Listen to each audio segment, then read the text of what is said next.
The moment my son told me to leave my own house, I was standing in the kitchen clutching a damp dish rag, the one I'd been using to scrub the coffee stain his wife had left on the counter. His words didn't hit me all at once.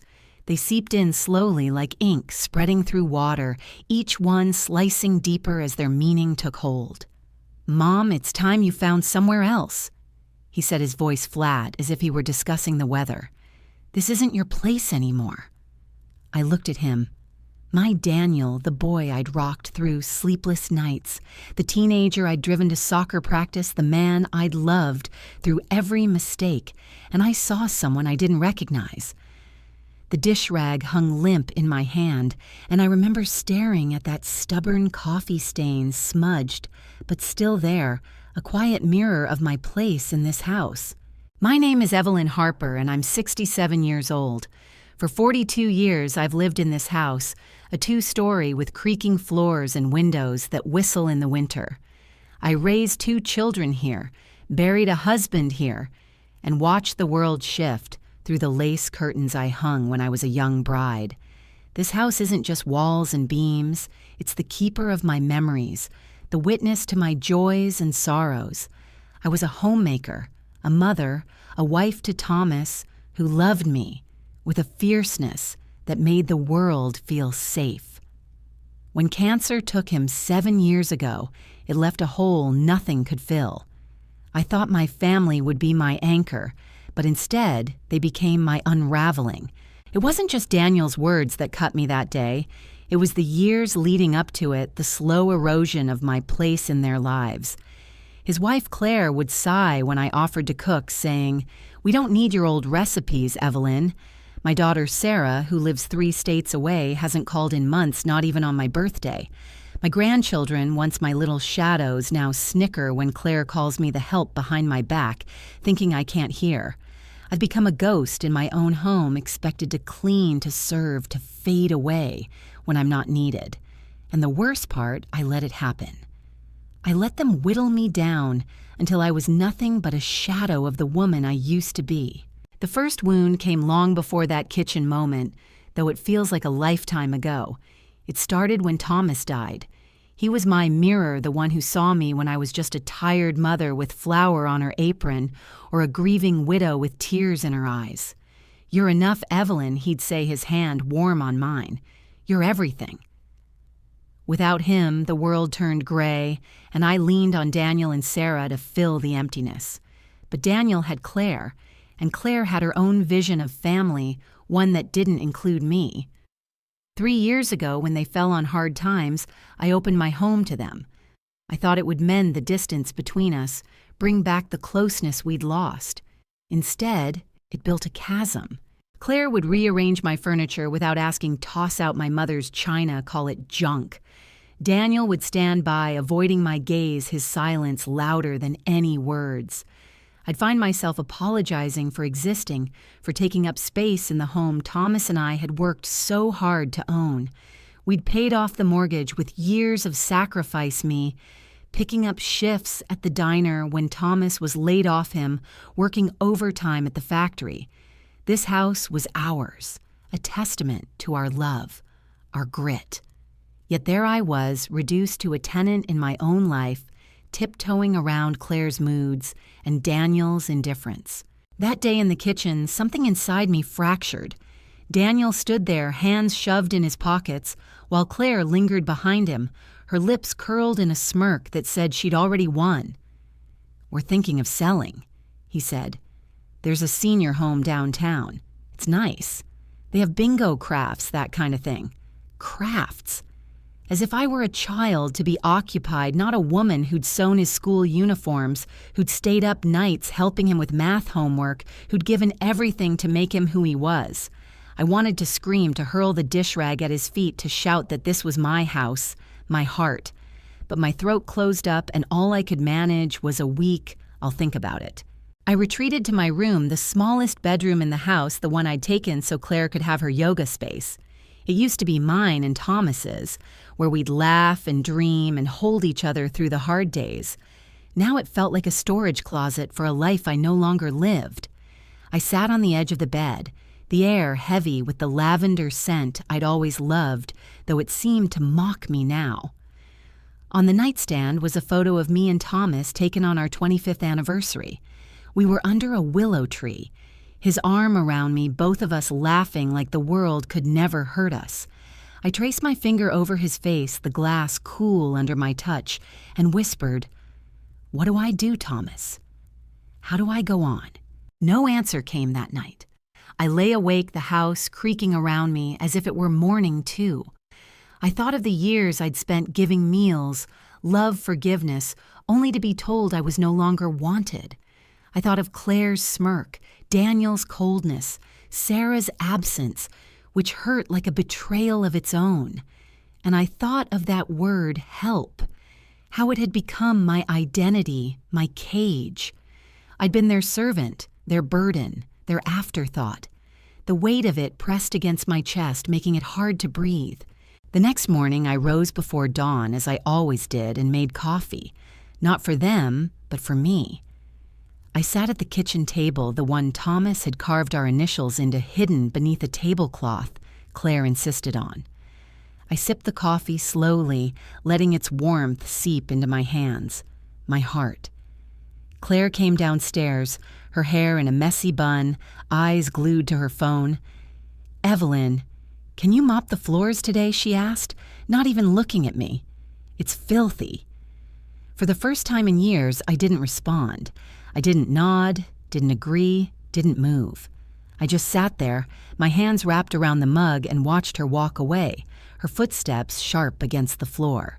It was a tiny act, that silence, but it felt like a rebellion, like the first crack in a dam. I didn't know what I'd do next, but I knew I couldn't stay this way, shrinking, serving, disappearing. I'd spent too long letting my family erase me, letting their disrespect chip away at the woman Thomas had loved. That morning, as the first light slipped through those lace curtains, catching the dust in the air, I made a vow. To myself, to Thomas, to the Evelyn I'd buried under years of sacrifice. I'd find a way to stand again, to reclaim what was mine, even if it meant unraveling the life I'd built for them. I looked out the window at the garden I'd tended for decades, the roses Thomas had planted for me, still blooming despite the neglect. They were stubborn, those roses, refusing to die even when no one cared. I thought maybe I'm like them. Maybe there's still something in me that won't break, that won't fade. I didn't know how, but I'd find it. I'd dig deep past the pain, past the betrayal, and I'd make them see me, not as the help, but as Evelyn Harper, a woman who'd given everything and deserved so much more. The days after that morning in the kitchen felt like walking through fog. The house was the same creaking stairs, the same lace curtains catching the light, but I was different. That silence, that small refusal to answer Claire's demand, had cracked something open inside me. It wasn't anger, not yet. It was something quieter, something that felt like waking up after a long, heavy sleep. I moved through my routines, making coffee, dusting the shelves, folding laundry, but I did them for myself, not for them. I noticed how my hands, wrinkled and spotted with age, still moved with purpose. I noticed how the house seemed to hum with me, as if it too was tired of being taken for granted. Claire didn't seem to notice the shift. She'd breeze through the kitchen, leaving dishes in the sink, tossing commands over her shoulder. "Evelyn, the bathroom needs cleaning," or "Evelyn, don't forget the grocery list." Daniel was no better. He'd come home from work, slump on the couch, and scroll through his phone, barely acknowledging me unless he needed something. "Mom, can you grab me a beer?" he'd say, not looking up. I'd always done it, fetched the beer, cleaned the bathroom, played the role they'd written for me. But now, each request felt like a stone, added to a pile I could no longer carry. I'd nod. I'd do it. But inside, I was counting. Counting the slights, the dismissals, the years I'd let them chip away at me. The loneliness was the hardest part. It wasn't just their indifference. It was the absence of anyone who saw me. Sarah's silence was a wound that never closed. I'd call her sometimes late at night when the house was quiet and leave voicemails she never returned. "Just checking in, sweetheart," I'd say, my voice trembling. "I miss you." I'd imagine her listening, maybe hesitating, but then deleting the message. I didn't know what I'd done to lose her, but the not knowing was its own kind of pain. My grandchildren, too, had drifted away. They used to climb into my lap begging for stories about their grandpa, but now they'd roll their eyes when Claire shooed me away, giggling at her whispers about Grandma the maid. I'd catch their laughter from the hallway, and it felt like a knife twisting in my chest. I started spending more time in the garden. It was the one place that still felt like mine. The roses Thomas had planted were overgrown now, tangled with weeds, but they still bloomed, their petals soft and defiant. I'd kneel in the dirt, my knees aching, and talk to them as if they could hear me. "You're still here?" I'd whisper, brushing my fingers over their thorns. So am I. The garden was where I could breathe, where I could remember the woman I'd been, Evelyn, who laughed with Thomas under the stars, who danced in the kitchen to old records, who believed her love could hold a family together. I'd lost her somewhere along the way, but out there with the earth under my nails, I felt her stirring. One afternoon, as I was pruning the roses, a voice called over the fence. "Those are beautiful, Evelyn. You've got a gift." I looked up to see Margaret, my neighbor, leaning on her cane, her white hair glowing in the sunlight. Margaret was 82, a widow like me with a sharp tongue and a heart that seemed to see right through people. We'd been friendly over the years, sharing recipes or waving across the yard, but we'd never been close. I'd always been too busy with my family, my duties. Now, though, her voice felt like a lifeline. "Thank you," I said, standing slowly brushing dirt from my hands. "They're Thomas's roses. I just try to keep them alive." She studied me, her eyes narrowing. "You look tired, girl. Not the kind of tired a nap fixes." Her words caught me off guard, and I felt my throat tighten. I wanted to brush it off, to say I was fine, but something in her gaze held me there like she could see the weight I'd been carrying. "I'm managing," I said finally, my voice barely above a whisper. She nodded as if she understood more than I'd said. "Come over for tea tomorrow," she said. "No excuses. I've got a new blend you'll like." Before I could protest, she turned and hobbled back to her house, her cane tapping the ground. That night, I lay awake thinking about Margaret's invitation. It was such a small thing, but it felt like a crack in the wall I'd built around myself. I'd spent so long serving others, I'd forgotten what it felt like to be invited, to be wanted. I thought about Thomas, how he'd always known when I needed a push. "Go on, Evie," he'd say, nudging me toward a book club or a night out with friends. "You deserve to live, too." I'd stopped living, I realized. I'd let myself become a fixture like the furniture Claire rearranged without asking. The next day, I went to Margaret's. Her house was small, cluttered with photos and knickknacks, every corner bursting with stories. She poured tea into chipped porcelain cups and sat across from me, her eyes sharp but kind. So she said, stirring sugar into her cup, "What's got you looking like you're carrying the world?" I hesitated. I'd spent so long hiding the hurt pasting on a smile for Daniel, for Claire, for the world. But Margaret's gaze was steady, and the words came spilling out. I told her about Daniel's ultimatum, Claire's cruelty, Sarah's absence. I told her how they called me the help, how I'd become invisible in my own home. My voice broke as I described that day in the kitchen, the way Daniel's words had shattered something I hadn't known was still whole.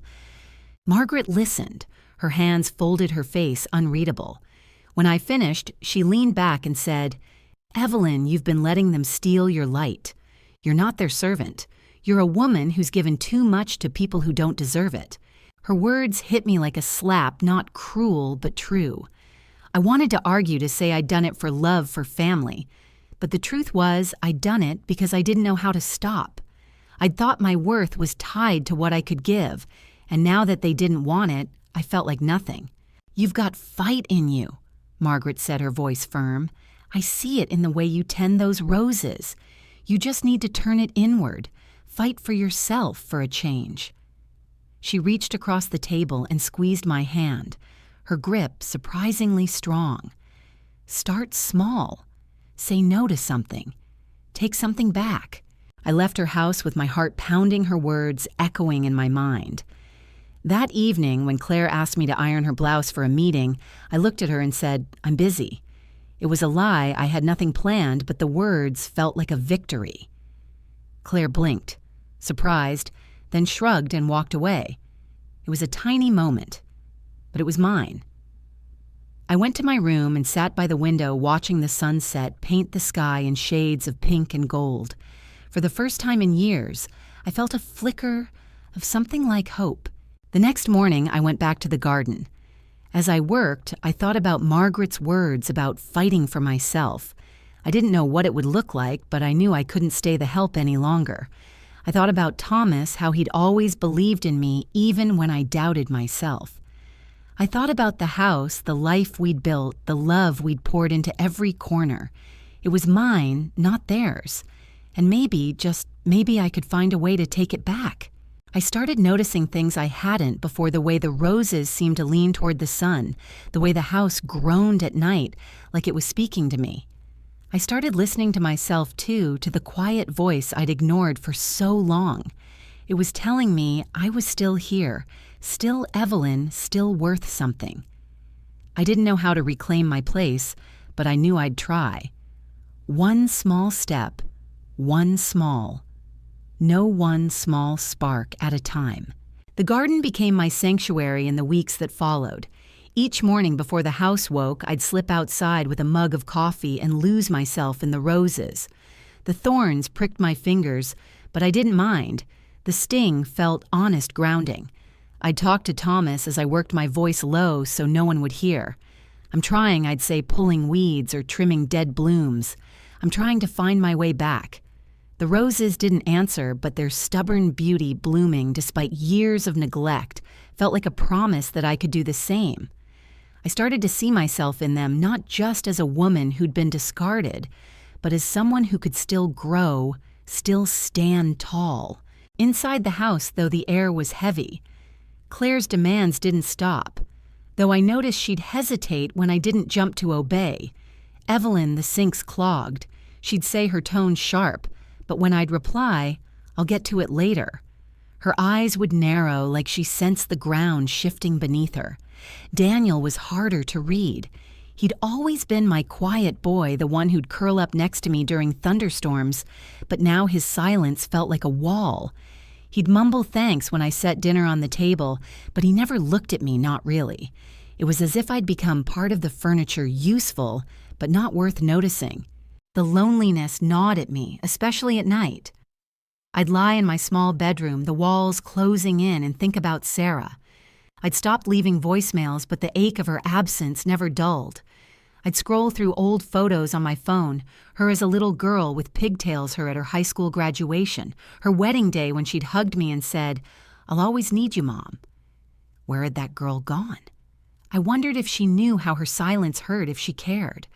I wondered if I'd failed her somehow, if I'd been too soft, too giving, and taught her to take me for granted. Margaret became my lifeline. I'd visit her a few times a week, sitting at her cluttered kitchen table, sipping tea, while she shared stories of her own life, her marriage, her children, the battles she'd fought to be seen. I was invisible once, too. She told me one afternoon, her eyes distant. After my husband died, my kids thought I was just there to babysit or cook. I had to remind them I was a person, not a service. She'd done it, she said, by setting boundaries, by saying no, by carving out a life that was hers. "You've got to do the same, Evelyn," she said, her voice fierce. "They don't get to decide your worth." Her words stayed with me like seeds planted in the garden of my mind. I started saying no more often, small acts of defiance that felt like reclaiming pieces of myself. When Claire asked me to babysit the grandkids on a whim, I said I have plans. It wasn't true, but the words were a shield, and the look on her face, surprise mixed with annoyance, was a quiet victory. When Daniel asked me to run errands for him, I'd say I'm not up to it today and watch him fumble unused to my refusal. Each no was a brick building a wall between me and the role they'd forced me into. One morning, as I was watering the roses, I found something unexpected. Tucked beneath a tangle of vines was a small stone plaque, half buried in the dirt. I knelt brushing away the soil and saw the words etched in Thomas's handwriting. For Evie, my forever bloom. My breath caught. I'd forgotten about it. He'd made it for our 30th anniversary, a surprise he'd hidden in the garden. I'd laughed when he showed it to me, teasing him for being sentimental. But now seeing it again, I felt a sob rise in my throat. He'd seen me, even then, as something enduring, something that could weather any storm. I traced the words with my fingers, the stone cool and rough, and felt a spark of that old Evelyn, the one who'd believed in her own strength. That afternoon, I went to Margaret's with the plaque in my hands, wrapped in an old towel. I showed it to her, my voice shaking as I told her about Thomas, about the love we'd built, about the woman I'd been before I let myself fade. She listened, her eyes soft, and when I finished, she said, "That's who you are, Evelyn. Not their maid, not their burden. You're his forever bloom. Don't let them make you forget it." Her words lit something inside me, a fire I hadn't felt in years. I started to notice the ways I'd let myself shrink, not just in how I acted, but in how I thought. I'd stopped wearing my favorite scarf, the blue one Thomas loved, because Claire had called it old-fashioned. I'd stopped playing the old records we used to dance to because Daniel said they were noise. I'd stopped being me piece by piece to fit into their world. But now I wanted those pieces back. The next day I pulled the scarf from the back of my closet and tied it around my neck. I looked in the mirror, my silver hair framing my face, and saw a woman who was still here, still fighting. I went to the living room where Thomas's old record player sat, covered in dust. I wiped it clean, my hands trembling, and put on a record, Ella Fitzgerald, one of our favorites. The music filled the house, warm and alive, and for a moment I closed my eyes and felt Thomas's arms around me, swaying in the kitchen like we used to. Claire came downstairs, her face pinched. "Evelyn." "What's with the racket?" she said, her voice cutting through the music. I didn't turn it off. I didn't apologize. I looked at her and said, "I'm listening to my music. If it bothers you, close your door." Her mouth opened, then closed, and she walked away, her heels clicking on the floor. It was a small moment, but it felt like I'd taken back a corner of my home, my life. That evening, I sat in the garden, the plaque beside me, and thought about what Margaret had said. Fighting for myself didn't mean yelling or confronting. It meant remembering who I was choosing myself for once. I thought about the house, how it held so many memories, how it was mine in a way it could never be theirs. I thought about Thomas's love, how it still lived in me, in the roses, in the plaque he'd carved. And I thought about the future, something I hadn't dared imagine in years. I didn't know what was coming, but I felt a shift, like the earth turning toward spring. I started keeping a journal, something I hadn't done since I was young. I'd write late at night, pouring out my pain, my hopes, my plans. It was a small act, but it felt like a map guiding me toward something new. I wrote about the roses, about Thomas, about the woman I wanted to be again. I wrote about saying no, about standing taller, about the spark that was growing inside me. One night as I was writing, I heard footsteps outside my door. It was Daniel pausing as if he wanted to knock, but he didn't. I heard him sigh, then walk away, his steps heavy on the stairs. I wondered what he'd wanted, if he sensed the change in me, if he felt the distance growing. Part of me wanted to run after him to ask what I'd done to lose him, but I stayed still. I wasn't ready to beg for his love, not anymore. I closed my journal and looked at the photo of Thomas on my nightstand, his smile steady and sure. "I'm getting there," I whispered. "I'm finding my way." The roses were blooming brighter now, their petals vivid against the green. I tended them with care, not just for Thomas, but for me. Each bloom felt like a step, each thorn a reminder that strength could hurt, but still be beautiful. I didn't know how I'd reclaim my place, but I knew I would. One no one song, one memory at a time, I was coming back to myself. The air felt different as summer faded into autumn. The roses in the garden held their blooms a little longer, as if they too were clinging to something precious. I'd wake each morning with a quiet resolve, a sense that I was stitching myself back together, thread by thread. The house still hummed with tension. Claire's sharp commands, Daniel's distant sighs, the grandchildren's laughter that no longer included me, but I was learning to stand apart from it. I wasn't the help anymore, not in my own heart. That shift, small as it was, felt like a revolution. I kept visiting Margaret, her kitchen a refuge where I could breathe. She'd pour tea and listen as I talked about the changes I was making, saying no playing Thomas's records, wearing my blue scarf again. "You're waking up," she'd say, her eyes gleaming. "Keep going, Evelyn. Don't stop now." One afternoon, she handed me a worn leather notebook, its pages yellowed with age. "My mother's," she said. She wrote down everything, her dreams, her plans, her secrets. It kept her sane when the world tried to break her. Maybe it's time you start planning too. I took the notebook home, its weight heavy in my hands. That night, I opened it and found Margaret's mother's words, recipes, prayers, lists of hopes for her children. It felt sacred, like a torch passed down. I pulled out my own journal and started writing not just about the past, but about what I wanted. I wrote about the house, how it was mine, how I'd fought for it alongside Thomas. I wrote about the life I'd let slip away, the dreams I'd buried under dishes and laundry. I wanted to travel to see the ocean again. I wanted to laugh without fear of being too loud. I wanted to be seen. The journal became my compass, guiding me toward choices I hadn't dared make before. One morning, I went to the attic, a place I hadn't visited in years. It was cluttered with boxes, old furniture, and memories covered in dust. I found a trunk that had been Thomas's, its lock rusted but still intact. My heart pounded as I pried it open, expecting old clothes or papers.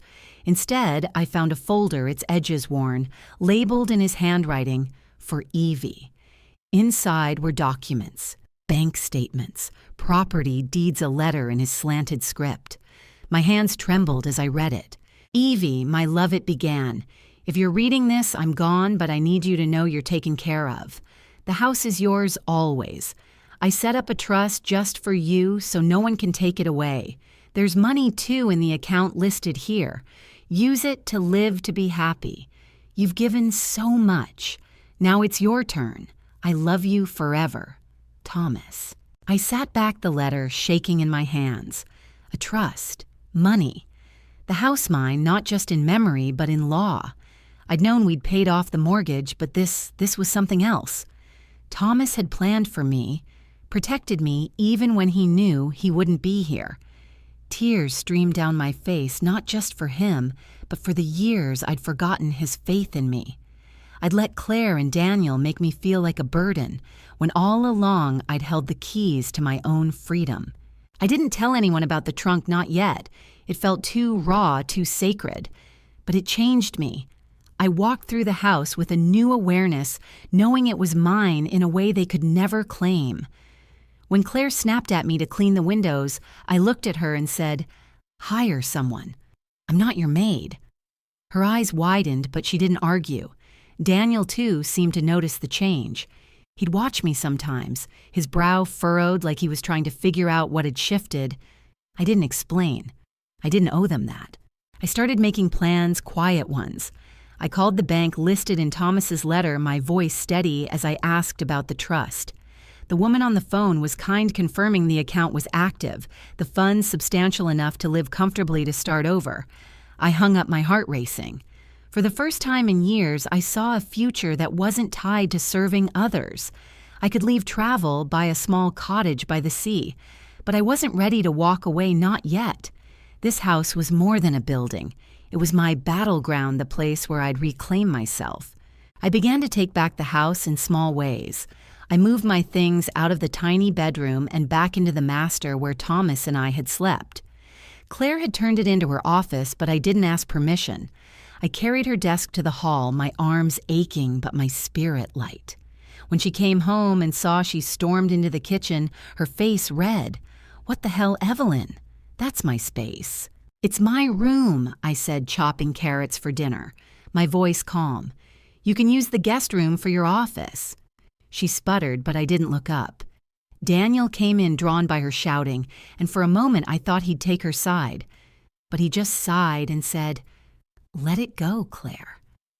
It was the first time he'd acknowledged me even indirectly, and it felt like a crack in his indifference. I started wearing Thomas's old watch, the one he'd worn every day, its leather band soft with age. It ticked against my wrist, a reminder of his love, his belief in me. I'd catch myself touching it when Claire's words stung, or when Daniel's silence felt too heavy. It was a talisman, a piece of armor. I wore my blue scarf too and played Ella Fitzgerald on the record player, letting the music fill the house. The grandchildren would pause sometimes listening, and I'd see a flicker of curiosity in their eyes, like they were seeing me for the first time. Margaret noticed the change. "You're standing taller," she said one day, pouring tea. "What's got you glowing?" I told her about the trunk, the letter, the trust. Her face lit up and she clapped her hands. "That's your ticket, Evelyn. Your man knew you'd need it someday. Now what are you going to do with it?" I didn't have an answer, not fully. Part of me wanted to confront Daniel and Claire to show them the deed, to make them see what they'd tried to take. But another part, the part that was growing stronger, wanted to do it quietly, to let my actions speak. I wanted them to feel the weight of their choices without me raising my voice. I wanted to be Evelyn again, not in anger, but in truth. I started going through the house, reclaiming what was mine. I found old photos in the attic, me and Thomas on our honeymoon, the kids when they were small, birthdays and Christmases filled with laughter. I hung them on the walls, replacing Claire's abstract prints. When she complained, I said, "This is my home. These are my memories." She didn't push back, maybe sensing the steel in my voice. One evening, as I sat in the garden, the stone plaque beside me, I wrote in my journal, "I'm not invisible anymore. I'm Evelyn Harper, and this is my house, my life." The words felt like a vow, one I was finally ready to keep. I thought about Thomas, how he'd smile if he could see me now, how he'd say, "That's my Evie." I thought about the trust, the money, the power it gave me. I wasn't sure how I'd use it, but I knew it was a tool, a way to carve out the life I deserved. The roses were fading now, their petals falling to the earth, but I didn't mourn them. They'd bloom again, and so would I. I looked at the house, its windows glowing in the dusk, and felt a surge of ownership, not just of the deed, but of myself. I was done shrinking, done serving, done letting them define me. Whatever came next, I'd face it as Evelyn, not the help. And for the first time in years, that was enough. The autumn air carried a crispness that settled into my bones, but it didn't weigh me down. Instead, it sharpened my senses, made me feel alive in a way I hadn't in years. The roses had shed their last petals, leaving bare stems that promised to bloom again in spring. I saw myself in them more clearly now, stripped down, but not broken, ready to grow again. The house, too, felt different. It was still a battleground, but I was no longer retreating. Each step I took, moving back to the master bedroom, hanging my photos, playing Thomas's records, was a declaration. I was Evelyn Harper, and I was done being erased. Claire's irritation grew as my defiance became harder to ignore. She'd snap at me over small things, the dishes I didn't wash, the errands I refused to run, but her words had lost their sting. I'd look at her, my face calm, and say, "That's not my job." The first time I said it, her mouth dropped open and I saw a flicker of uncertainty in her eyes. Daniel, too, seemed unsettled. He'd linger in doorways watching me with a mix of confusion and something I couldn't name, guilt, maybe, or fear that the mother he'd dismissed was no longer within his reach. I didn't soften for him, not yet. I'd spent too long begging for his love, and I was tired of it. The trust Thomas had left me was a secret I held close like a flame in my chest. I'd visit the bank every few weeks, meeting with a kind woman named Linda, who explained the details, how the account was structured, how the house was titled in my name alone, how the funds could be accessed. Your husband thought of everything she said, once smiling. He wanted you to have choices. Choices. The word felt foreign, but it was sinking in. I had choices now, and I was starting to make them. One choice was to learn. I'd never been to college, never had the chance when I was young, but I'd always loved history. The stories of people who'd faced impossible odds and prevailed.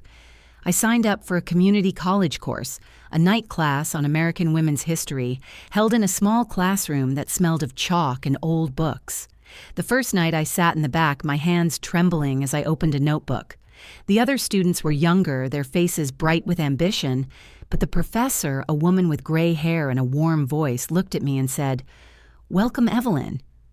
I'm glad you're here." It was a small thing, but it felt like a hand reaching out, pulling me into a world I'd thought was closed to me. The class became my anchor. I'd read the assignments in the Garden Thomas's watch ticking on my wrist and lose myself in stories of women like Sojourner Truth and Eleanor Roosevelt, women who'd refused to be silenced. I'd write essays, my handwriting shaky at first, but growing steadier with each one. When I got my first paper back, a B+ with a note that said, "Strong voice, Evelyn." "Keep digging," I cried. Not because of the grade, but because someone had seen me, really seen me for the first time in years. Margaret was thrilled when I told her. "Look at you going to school," she said, clapping her hands. "What's next, running for president?" We laughed, but her pride in me was a mirror reflecting the woman I was becoming. She'd push me to keep going, to think bigger. "You've got that trust," she'd say. "What's it for if not to build a life you love?" I started to dream tentative at first. Maybe I'd travel, see the places I'd read about in my history books. Maybe I'd move, start fresh, somewhere new. But the house kept pulling me back. It was mine, and I wasn't ready to let it go. Not to Claire, not to Daniel, not to anyone. I began to assert my ownership in ways they couldn't ignore. I hired a handyman to fix the porch, something Claire had complained about but never addressed. When she saw the bill, she stormed into the kitchen. "Evelyn, you can't just spend money like that. We're saving to buy this place." I looked at her, my knife pausing over the onions I was chopping. "It's my house, Claire." I said, my voice steady. "I decide what it needs." She stared, her face flushing, and for once she didn't argue. Daniel was there, silent as always, but I saw his jaw tighten like he was starting to realize the ground wasn't as solid as he'd thought. I also started sorting through the attic, reclaiming more of Thomas's things. I found his old journals filled with notes about the house, the garden, our life. One entry stopped me cold. "Evie thinks she's just a mother, just a wife, but she's the heart of everything. I hope she knows it someday." I pressed the journal to my chest, tears falling, and promised him I was trying. I found other treasures, too. A locket he'd given me on our 10th anniversary, a sketch he'd drawn of the roses. I wore the locket, its weight, a reminder of his love, and hung the sketch in the living room, right where Claire's ugly, abstract painting had been. The grandchildren noticed the changes. One afternoon, my granddaughter Lily, who was 8, slipped into the garden while I was working. "Grandma, why do you spend so much time out here?" she asked, her eyes wide. I hesitated, then knelt beside her, brushing dirt from my hands. "These roses were your grandpa's," I said. "He planted them for me to remind me I'm strong like they are." She touched a thorn, frowning, and I added, "They're tough, but they're beautiful too. Just like people can be." She nodded like she understood, and for a moment I saw the little girl who used to beg for my stories. I wondered if I could reach her, if I could show her who I really was. That night I wrote in my journal about Lily, about the class, about the house. I wrote about the trust, how it felt like a second chance, a gift from Thomas I hadn't earned, but was determined to honor. I started researching quietly what I could do with the money, invest it, buy a small property, donate to causes I cared about. The possibilities were overwhelming, but they were mine. I wasn't just dreaming anymore. I was planning. Claire and Daniel's behavior grew colder, their resentment palpable. They'd whisper in the living room, their voices low, but I'd catch words like stubborn and ungrateful. I didn't care. I was done trying to please them. One evening, as I was leaving for my history class, Daniel stopped me at the door. "Mom, we need to talk about the house," he said, his voice tight. "We can't keep living like this."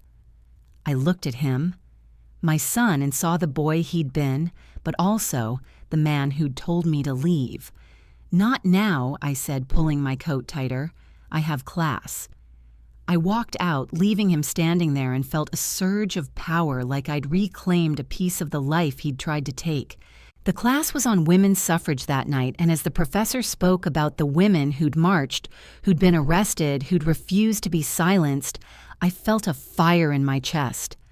I wasn't marching, but I was fighting in my own way. I was fighting for my home, my dignity, my right to exist. When I got home, the house was quiet, but I could feel its pulse, its loyalty to me. I sat in the master bedroom, Thomas's watch on my wrist, his letter on the nightstand, and wrote in my journal, "I'm not done yet. I'm just beginning." The roses might be dormant, but I wasn't. I was growing quietly, steadily into the woman Thomas had always seen, the woman I was finally ready to be.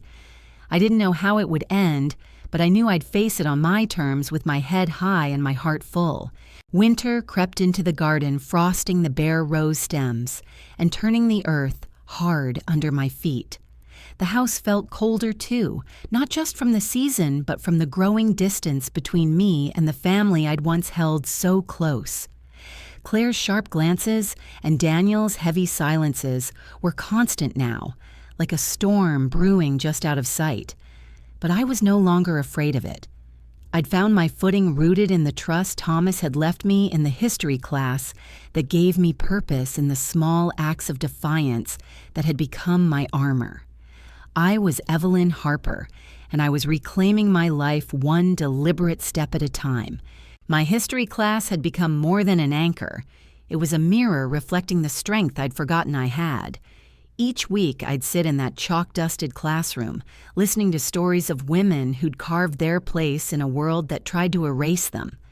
I'd write essays about their courage, my words growing bolder, my voice clearer. One night, the professor asked me to read my paper aloud, a piece about Rosa Parks and the quiet power of refusal. My hands shook as I stood, but as I read, my voice steadied, filling the room. When I finished, the room was silent for a moment, then the other students clapped their faces, warm with respect. The professor smiled and said, "Evelyn, you have a gift for seeing the heart of things." I walked home that night under a starlit sky, Thomas's watch ticking on my wrist, feeling taller than I had in years. At home, I was making changes that couldn't be ignored. I'd hired a lawyer, a quiet woman named Susan, who specialized in estate planning. I met her at a coffee shop away from the house and showed her Thomas's letter and the trust documents. She read them carefully, her glasses perched on her nose, and said, "Evelyn, you're in a strong position. The house is yours. The trust is ironclad, and you have full control. What do you want to do with it?" I didn't have a full answer yet, but I knew I wanted to protect what was mine to ensure no one could push me out again. Susan suggested updating my will, setting up protections for the house, and exploring options for the trust funds. "You could live comfortably," she said, "or you could do something bigger, start a foundation, invest, travel. It's up to you." Her words stayed with me, planting seeds of possibility. I started researching late at night when the house was quiet, my journal open beside me. I read about women who'd started businesses, charities, or simply walked away to live on their own terms. I thought about the ocean, how I'd always wanted to see it again, to feel its vastness. I thought about the roses, how they'd bloom no matter what, and how I wanted to do the same. I wasn't ready to leave the house, not yet, but I was preparing, building a foundation for a life that was mine alone. I also began to reclaim the house in ways that went beyond moving furniture or hanging photos. I repainted the living room, choosing a soft blue that reminded me of Thomas's eyes. Claire complained, calling it tacky, but I didn't care. "It's my house," I said, brushing paint from my hands. "If you don't like it, you're welcome to leave." Her face flushed, but she didn't respond. Daniel, standing nearby, looked at me with that same mix of confusion and unease, but he said nothing. I was done waiting for his approval. The grandchildren were a softer spot in my heart. Lily especially seemed drawn to me again. She'd find me in the garden, even in the cold, her small hands tucked into her coat. "Grandma, do the roses sleep in winter?" she asked one day, her breath puffing in the air. I smiled, kneeling beside her. "They rest," I said. "They save their strength for spring so they can bloom even brighter." She nodded, her eyes serious, and I wondered if she sensed the change in me, the way I was resting too, gathering my own strength. I started telling her stories again, not just about Thomas, but about the women from my history class, women who'd fought and won. She listened, her face lit with curiosity, and I felt a flicker of hope that I could still reach her, that she might grow up knowing her grandmother was more than the help. Margaret was my cheerleader, her kitchen a place where I could dream out loud. "You're a force, Evelyn," she said one afternoon, pouring tea into her chipped cups. "You've got that house, that money, that brain of yours. What's the big plan?" I told her about the lawyer, the will, the ideas I was exploring. I told her I wasn't sure what I'd do, but I wanted it to matter. "Maybe I'll start something," I said, my voice tentative. "A scholarship or a garden project for kids like Lily. Something that says I was here." Margaret's eyes sparkled. "That's my girl," she said. "Make them remember you." The tension in the house grew heavier as my independence became undeniable. Claire and Daniel started having hushed arguments in their room, their voices leaking through the walls. I'd hear words like sell and senior home, and I'd smile to myself, knowing they had no power over me. One evening, Claire confronted me in the kitchen, her arms crossed. "Evelyn, we're trying to plan our future here," she said, her voice tight. "You're making it difficult with all these changes. We need to know where you stand." I looked at her, my knife pausing over the carrots I was chopping. "I stand in my house." I said, my voice calm but firm. "You're the ones who need to figure out where you stand." She stared, her mouth working, then turned and left. Daniel watched from the doorway, his face unreadable, but I saw his hands clench like he was holding something back. I started wearing Thomas's locket every day, its weight a reminder of his love, his trust in me. I'd touch it when Claire's words stung, or when Daniel's silence felt like a betrayal. It was a symbol, like the roses of the life I was rebuilding. I also began to plan a symbolic act, something to mark my reclaiming of myself. One cold morning, I went to the garden and planted a new rose bush, a variety called Resilience that I'd ordered online. I dug the hole myself, my hands aching in the frosty earth, and whispered to Thomas as I worked. "This is for us," I said, "for the life we built and the one I'm building now." The act felt sacred, a promise to myself that I'd keep growing no matter what. My journal was filling up its pages, a map of my transformation. I wrote about the class, the rose bush, the plans I was making. I wrote about the trust, how it felt like a second chance, a gift I was finally ready to use. I wrote about Lily, how her curiosity gave me hope, and about Daniel, how his silence hurt, but no longer defined me. I was starting to see myself not just as a mother or a widow, but as a woman with a future, a woman who could choose. One night, as I was leaving for class, Daniel stopped me again. "Mom, we need to talk," he said, his voice low. "This isn't working. We can't keep going like this." I looked at him, my son, and felt a pang of love mixed with resolve. I know I said, pulling my scarf tighter, but I'm not the one who needs to change. I walked out, leaving him in the doorway, and felt the weight of my words settle into me. I was ready for whatever came next, ready to stand my ground, ready to show them who I was. The classroom was warm that night, the topic women who'd rebuilt their lives after loss. As I listened, I thought about the rose bush, the trust, the house. I thought about Thomas, how he'd believed in me, and Margaret, how she'd pushed me to fight. I thought about myself, the woman I was becoming. I wasn't done growing, not by a long shot, and when the time came, I'd make sure they all knew it.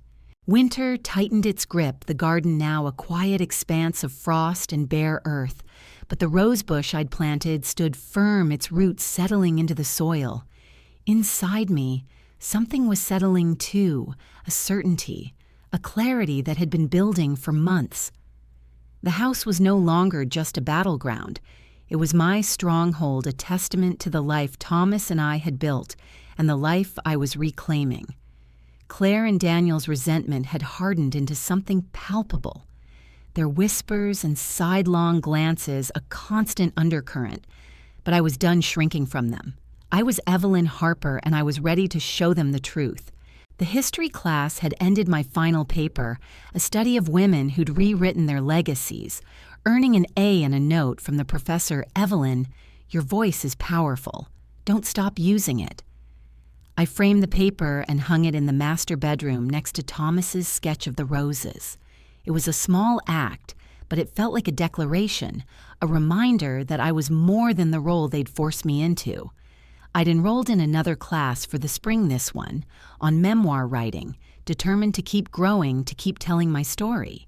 My meetings with Susan the lawyer had become more frequent. She'd help me update my will, ensuring the house and trust would be protected no matter what. But she'd also encouraged me to think bigger.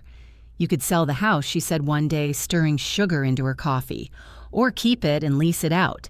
The trust gives you options, Evelyn. What do you want? I'd been wrestling with that question, but I was starting to see the answer. I didn't want to sell, not yet. The house was mine, a symbol of my strength, and I wasn't ready to let it go. But I was ready to use it to make a point they'd never forget. I'd been gathering evidence quietly of how Claire and Daniel had treated me.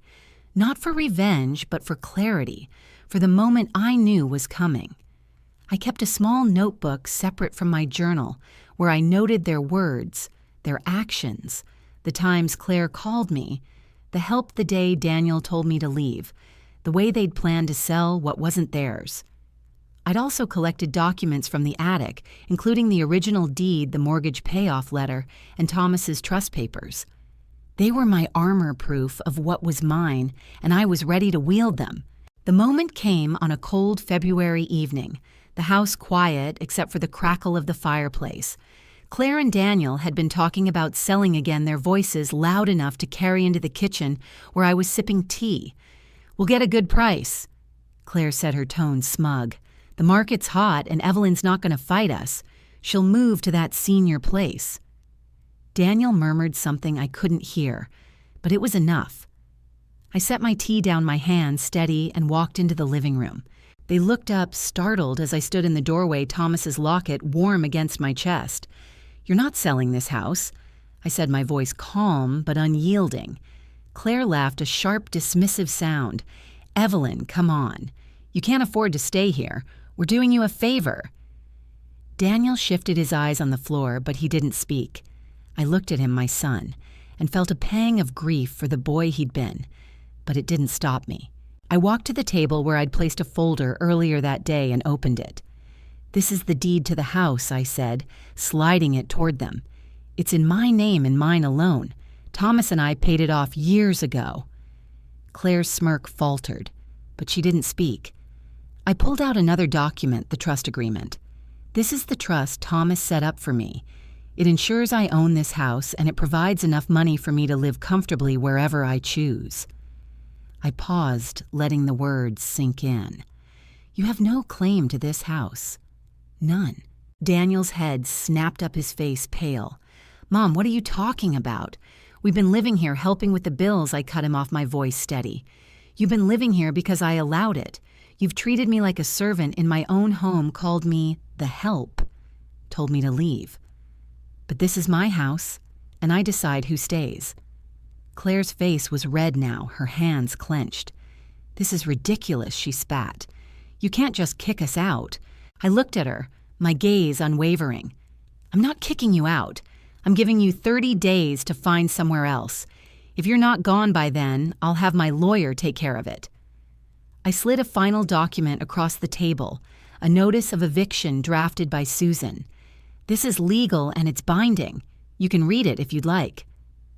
The room was silent, the fires crackle. The only sound. Claire stared at the papers, her mouth working, but no words came.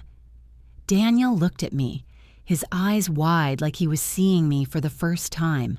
I didn't raise my voice, didn't cry, didn't beg for their understanding. I stood there, Thomas's watch ticking on my wrist, his locket against my heart, and let my dignity speak for me. I've given you everything I said, my voice soft but firm, my home, my love, my time. And you threw it away. I'm done being invisible. I turned and walked out, leaving them with the papers, the truth, and the weight of their choices. Upstairs in the master bedroom, I sat on the edge of the bed, my hands trembling, not with fear, but with the release of something I'd held too long. I'd done it. I'd stood up, not in anger, but in truth. I opened my journal and wrote the words, "flowing tonight." I took back my house, my life. I'm not their servant anymore. I'm Evelyn, and I'm enough. I thought about Thomas, how he'd smile, how he'd say, "That's my Evie." I thought about the roses resting under the frost, waiting for spring. I was waiting too, but I was also living right now in this moment. The next morning, the house was tense, Claire and Daniel avoiding me, their voices low as they packed boxes. Lily came to the garden, her face worried. "Grandma, are we moving?" She asked, her small hand in mine. I knelt beside her near the rose bush. "You're going to a new home," I said gently. "But I'll always be here, and you can visit whenever you want." She nodded, her eyes searching mine, and I hugged her, hoping she'd remember me as more than the woman they'd tried to erase. I called Susan, confirming the eviction process, and she praised my resolve. "You've done the hard part," she said. "Now you get to decide what's next." I wasn't sure yet, but I knew it would be mine, a life built on my terms, not theirs. I went to Margaret's that afternoon, telling her everything. She whooped, her laughter filling the kitchen. "You did it, girl. You showed them who you are." We toasted with tea, and I felt a warmth I hadn't known in years. The 30 days passed, and Claire and Daniel left their belongings loaded into a truck. Daniel paused at the door, his eyes meeting mine. "Mom, I'm sorry," he said, his voice breaking. I nodded, but I didn't absolve him. "I hope you mean it," I said. "Show me with your actions, not your words." He left, and the house felt lighter, like it could breathe again. I stood in the living room, the blue walls glowing in the morning light, and felt the house settle around me. It was mine, not just in law, but in spirit. I'd fought for it for myself, and I'd won. The roses would bloom again, and so would I, in ways I was only beginning to imagine. Spring arrived softly like a whisper, coaxing the garden back to life. The rosebush I'd planted stood taller now, its first buds swelling with the promise of color. I'd walk out each morning, coffee in hand, and touch their delicate tips, feeling a kinship with their quiet resilience. The house, too, felt alive again, its creaks and groans no longer mournful but warm, like it was welcoming me home. Claire and Daniel were gone, their absence a space I was learning to fill with myself. I wasn't the woman they'd called the help anymore. I was Evelyn Harper, 67 years old, and for the first time in decades, I was living for me. The eviction had been a turning point not just for them, but for me. I'd stood in my truth, held up the deed and the trust, and watched their assumptions crumble. It wasn't about revenge, it was about justice, about reclaiming what was mine. The house was quiet now, but not empty. It was filled with my music, Ella Fitzgerald spinning on the record player, the notes dancing through the rooms. It was filled with my memories, photos of Thomas and me, of the kids, when they were small, hung on the blue walls I'd painted. It was filled with my plans written in the journal that had become my companion, its pages a map of the woman I was becoming. I'd started my memoir writing class, the one I'd enrolled in after history ended. Each week, I'd sit in a new classroom, this one smelling of coffee and fresh paper, and write about my life. The professor, a gentle man with a beard like a poet's, would nod as I read my pieces aloud, his eyes kind.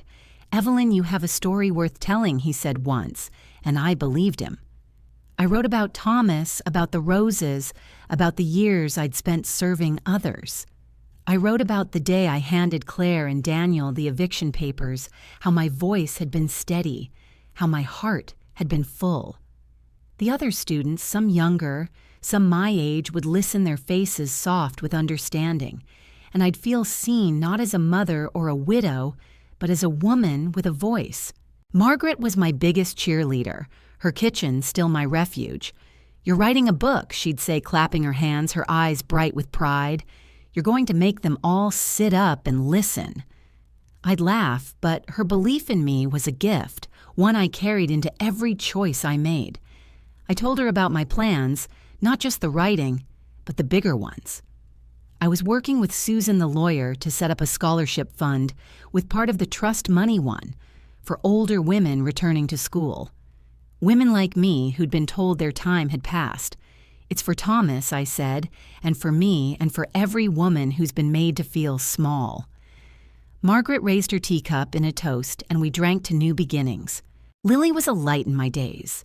She'd visit sometimes, dropped off by Daniel, who was trying in his halting way to rebuild something with me. He'd bring her to the garden, lingering awkwardly while she ran to me, her arms wide. "Grandma, are the roses awake yet?" she'd ask, and I'd show her the buds, tell her stories about the women from my history class, about the strength she'd carry one day. Daniel would watch, his face a mix of regret and hope, and I'd let him. I hadn't forgiven him, not fully, but I was open to seeing who he could become. "I'm trying, Mom," he said once, his voice low. I nodded, touching Thomas's locket. "Keep trying," I said. "That's all I ask." Sarah called one evening out of the blue, her voice trembling on the line. "Mom, I heard what happened," she said. "I'm sorry, I didn't know." I listened, my heart aching for the daughter I'd lost to distance, to silence. "You could have called," I said, not cruelly, but honestly. "You could have been here." She cried, promising to visit to make it right. I didn't know if she would, but I was at peace either way. I'd learned my worth wasn't tied to who loved me, but to how I loved myself. I spent my days tending the garden, writing, planning. I traveled a little, a weekend trip to the ocean where I stood on the shore and let the waves wash over my feet. Thomas's watch ticking as I whispered, "I'm here, love. I'm living." I came home with a seashell, smooth and white, and placed it on my nightstand next to his letter, a reminder of the world I was stepping into. I was thinking about bigger trips, maybe Italy, where Thomas and I had dreamed of going, or a writing retreat where I could finish my memoir. The trust gave me freedom, but it was my choices that gave me life. One morning, as the roses began to bloom, their petals a vivid red against the green, I decided to do something symbolic, something to mark the end of one chapter and the start of another. I went to the garden with a small candle, one I'd kept from our wedding, its wax yellowed but still whole. I lit it, the flame flickering in the breeze, and set it near the rose bush, the one I'd planted for resilience. "This is for you, Thomas," I said, my voice soft, "for believing in me, and for me, for finally believing in myself." I sat there until the candle burned low, the scent of wax mingling with the roses, and felt a peace settle into me deep and unshakable. The house was mine now, not just in law, but in spirit. I'd walk its rooms, touching the walls, the furniture, the memories we'd built. I'd play music, write, invite Margaret over for tea. I was thinking about opening the house to others, maybe a writing group or a place for women like me to gather to share their stories. It felt right, like a way to honor the life I'd reclaimed, to give back without giving myself away. I kept writing my memoir, growing page by page. It wasn't just for me, but for every woman who'd been called to help, who'd been made to feel less, who'd fought to rise again. I wanted them to know they weren't alone, that their worth wasn't measured by who accepted them, but by how they chose to honor themselves. I'd read my pages to Lily sometimes when she visited, and she'd listen, her eyes wide, saying, "Grandma, you're like a superhero." I'd laugh, but I'd think maybe I am in my own way. As the roses bloomed brighter, I stood in the garden. the candle's wax still visible in the soil, and looked at the house, its windows catching the morning light. I was at peace, not because the pain was gone, but because I'd faced it, walked through it, and come out stronger. I was Evelyn Thomas's forever bloom, and I was whole. I touched the locket, the watch, the seashell on my nightstand, and smiled. The future was mine, and I was ready to meet it. One bloom, one word, one choice at a time.